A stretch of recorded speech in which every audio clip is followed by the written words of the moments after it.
في بلدة صغيرة تقع في قلب الجبال كان هناك منجم قديم مهجور. يقال إن المنجم كان يستخرج الذهب والفضة قديما، ولكن توقف العمل فيه بسبب حوادث غامضة ومأساوية.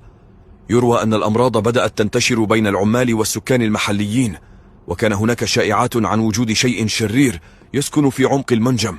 في إحدى الليالي الممطرة والعاصفة قررت مجموعة من الشباب الجريئين استكشاف المنجم المهجور. حملوا مصابيحهم وأدواتهم ودخلوا المنجم بحذر، وبينما كانوا يتجولون في الممرات المظلمة سمعوا أصوات غامضة ترددها الجدران. عندما وصلوا إلى أعمق المنجم وجدوا غرفة كبيرة مليئة بالكنوز والمجوهرات. كانت الأحجار الكريمة تتلألأ في ضوء المصابيح، ولكن بين الكنوز كان هناك تمثال غريب يبدو وكأنه يحمل لعنة. في لحظة غير متوقعة تحرك التمثال وبدأت الكنوز تنفجر وتتساقط حولهم.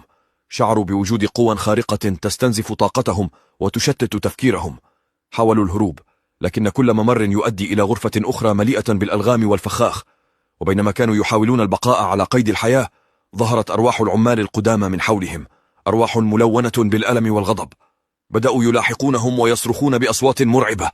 كان الشباب يصارعون من أجل حياتهم، ولكن واحدا تلو الآخر اختفوا في الظلام ولم يعثروا عليهم أبدا.